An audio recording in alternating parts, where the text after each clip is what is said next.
So for the past 3 weeks, my mental health has been rubbish. And as I've been sitting and thinking and trying to fix myself, I've been wondering, why do I even deserve to be here? Because you see, I live with bipolar, and bipolar disorder is like being on a roller coaster, except you can't decide the speed, you don't know where you're going, and you cannot get off. The best thing about having bipolar disorder is that you kind of run out of imaginary dead relatives to kill. So at some point, people are going to understand that your mood is off, and it's not just something that's gone wrong in your imaginary family situation. It becomes very difficult to explain to people again and again what's going on with your mental health. If you're going to lie about it, it makes your life even worse. And so as the poor organizers of TEDx here have been asking me for drafts of a speech I just did not have, I've been wondering, do I even deserve to give a talk here? But then I stand before you today telling you that I live with mental illness, and maybe that qualifies me to be here. I'm going to talk to you a little something about honesty. It's a very little word, a small little value. Everyone tells us when we're young, honesty is the best policy, but what does that really mean, and what impact does it have on our lives? Let me talk to you about honesty and the impact that it has on the relationships that we have in our life. You see, when we were children, we were shameless about being honest. No one really cared what we said in public, and our parents gave us one dirty stare and said, shh, right? So then we, as kids, the reason we could be so honest is because we did not really care about the reaction. We did not care about judgment. We told the truth if it was the truth. But somewhere along the line, we grew up and forgot what it meant to be honest. And so let's think of honesty as both a science and an art, right? So the science of honesty is when you determine the context, understand the situation, understand the context, the people, and the relationship between them, and you decide your approach of honesty. So are you going to be casually humorous? Are you going to be concerned with a hit of coercion? And the art of honesty is using the right language to communicate your truth. So are you going to make a movie reference? Are you going to use a poetic metaphor? Are you going to use your life story to communicate the truth to someone else? How do you start having honest conversations, right? Now that we understand that it's an art and a science. There are multiple ways that you can take, but I'm going to talk to you about 4 different ways. One is be kind. Not all truths are easy. Some truths are extremely difficult to accept. Maya Angelou very famously said, at the end of the day, people won't remember what you said or did, but they'll remember how you made them feel. And that is so true, because if your honesty is a means of communication and you're going to be rude about it, it might not really be received. Number 2, humor, my favorite weapon. So I basically use humor to turn my often difficult life into a comic strip, because as Freud said, humor is a great defense mechanism. And it works because it softens the blow, it makes it easy to talk about it to someone else. But there are rules to humor. You can't just crack a joke anywhere you want and call it your humorous way of telling the truth. No. Another way of being honest is by being direct. So how many of us love being passive aggressive when we're right at someone? How many times do we walk around in the house and say, you don't love me? You're not talking to me because of something I did, when really you want to blame them, right?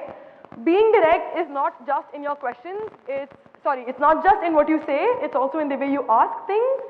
So directly asking for the love you want, directly asking for some time off on your assignment is any day better than making up excuses or being passive aggressive.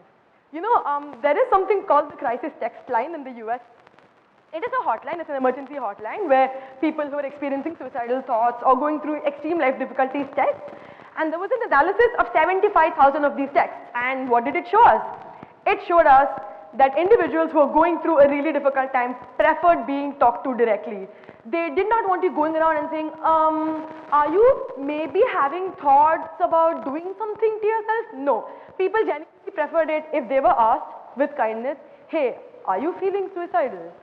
So maybe it's not bravery on the part of the recipient, but bravery on the part of the person who's saying that's important. And the fourth way of being honest is by complimenting. I can't see you guys very clearly, but I need you to raise your hands now. How many of you don't like receiving compliments? 1, 2, 3. How many of you enjoy receiving compliments? Right? How many of you hesitate to give a compliment to a stranger, a random nice compliment, not a creepy, hey, I don't know what you're doing compliment, no, but a that normal? You go on the streets, you like someone's boots, and you tell them, hey, your boots are awesome. How many of you actually compliment strangers on the street? Why is this number not big enough? What are we so afraid of? It's compliments. They're nice things. We've grown to a time where we're afraid of saying nice things. Not being honest has some very difficult, ugly consequences. Imagine, number one, you're in a new social situation, perhaps a new college, a new school, a new workplace, and there's this conversation going around and you have no idea what people are saying. But you're too afraid of saying that, hey, I am unaware of this topic, and so you sit and you listen until you feel smaller and smaller and smaller, and your self-esteem takes a real blow and you begin to feel like the only person who doesn't have this knowledge, when in fact, you're just in a strange situation. Or you're in another social context where the people around you are cracking racist or sexist or ableist jokes, and you listen and you laugh and you clap, but on the inside you're dying a little because those values don't agree with yours. And at one point you finally explode because you're human, and then somebody will get up and say, hey, but I thought you were not like the other girls. I thought you were cool. Why? Why do we dig our graves with these situations? Or even worse, we're in a situation where our mental health is taking a severe hit, and we're feeling panicky, but we don't communicate that. So we're laughing and smiling and talking until the panic rises and rises and rises and builds into a full-blown anxiety attack, and you suddenly run away and escape, and people end up having misconceptions of you. They think things of you that are not true, simply because you were unable to communicate this about your mental health. So, how do we begin to have honest conversations? By answering this question, how are you? How many of you actually say something other than okay or fine when you're asked how are you? How many of you? No? No one? Do I see 1, 2 hands there? Wow, that would, amazing. I'm happy to see 3 whole hands out of this auditorium. So we're going to practice now. I'm going to ask you how you are. See, and you're going to tell me how you're really feeling. All of you are going to yell it out. You're not going to say okay if you're not okay. You're not going to say fine. You're going to say the first word that comes to mind that actually reflects your mental state right now. And you're going to yell it out. No one can see each other. No one cares. Are we ready? Are we ready? Don't leave me hanging. I'm going to be very mad at you all. Okay? How are you? Great. The next time in social situations, or even at home, at school, at college, when people ask you, how are you? Your mental state is not some fixed little box. It is dynamic. It moves. It evolves. And if you don't let someone know how you are, how on earth do you expect to be looked after? How do you expect to be taken care of? How do you expect to be taken seriously? You won't. And now, you're probably listening to me saying all of this and thinking, but that is easier said than done. Right? It's the anthem of our generation. But everything is easier said than done. Saying just takes breath. Doing takes effort. And if we don't begin to do and live an honest life, we're going to dig the same trap for ourselves that we've been digging for many years now, and build ourselves a wall of loneliness and stay in our towers, and it's going to become more and more difficult to build real relationships. So simple steps to begin being honest.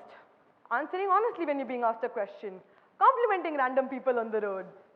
And what being honest did for me, honestly, it liberated me. 5 years ago, I was a local 21-year-old who did not want to tell the world about a mental illness, who did not want to seek help, who did not want to take medication, who did not tell her parents, and so buried myself in a grave of loneliness.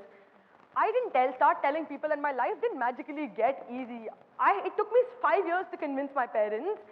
My dad, who believed that mental health did not exist back then, is now the first person who helps me when I need something. He's the first person to tell me, go to therapy. It's okay. It takes a lot of convincing sometimes, yes. But being honest with my mental health allowed me to finally start my own project, allowed me to reach out to hundreds more people like you, hundreds of people who have daily struggles at their homes, with their own mental health, with their families.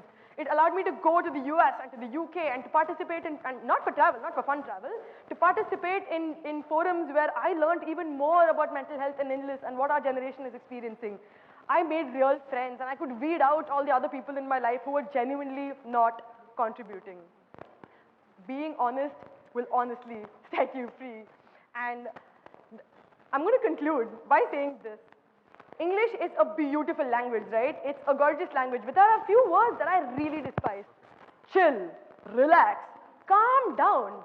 Why are you getting worked up? You see, for me, these words indicate an inability, an intrinsic inability of the human being to deal with negative emotions, negative consequences. But wake up. life is not all pretty and beautiful and happy unicorns and rainbows. And the truth is difficult. The truth is a journey, but the truth is also not a currency that you pay to get, to get treatment or to be acknowledged. Especially for those who live with mental illness, you don't need to go around telling your stories to the whole world just to be heard, just to be recognized. But you need to be able to tell, you need to be able to be honest, just so that you can seek help, so that your existence is valid, so that people understand that your illness is a real thing. So for those of you who are still not convinced, and I hope that there's no one who's still not convinced, I'm going to leave you with this. Everyone talks about the truth setting you free, but more than that, the truth gains you people. The truth strengthens your army, and the truth makes you walk 150 miles, not alone, not in someone else's shoes, but as a march, as a fight march, and you don't need to go through it alone. Thank you.